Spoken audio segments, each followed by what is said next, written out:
আসসালামু আলাইকুম ওয়া রাহমাতুল্লাহি ওয়া বারাকাতুহু।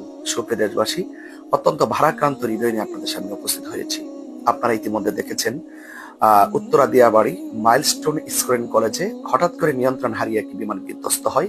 সেখানে অনেক হতাহতের ঘটনা ঘটে, অনেক লোকের প্রাণহানি ঘটে এবং এই মুহূর্তে অসংখ্য মানুষ, বিশেষ করে মাইলস্টোন স্টুডেন্ট কলেজের কর্মচারী এবং ছাত্র ছাত্রী, কোমলমতি ছাত্রছাত্রী শিক্ষার্থী যারা রয়েছেন, তাদের অনেকেই উক্ত বিধ্বস্তে হতাহত হয়ে এই মুহূর্তে হসপিটালে অবস্থান করছে।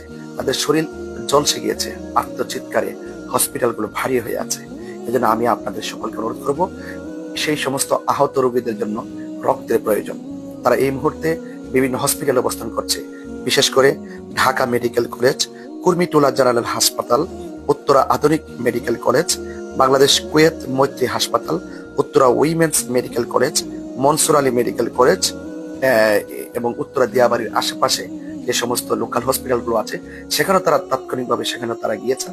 এবং আপনাদের সকলকে অনুরোধ করবো, উত্তরা দিয়াবাড়ির আশেপাশে যারা আছেন, আপনারা দ্রুত ঢাকায় যে যেখানে আছেন, যেভাবে আছেন, আত্মীয় স্বজন যারা আছেন, আপনারা সবাই সেই হতাহত ব্যক্তিদের রক্ত দেওয়ার জন্য আপনার হসপিটালে দ্রুত চলে আসুন।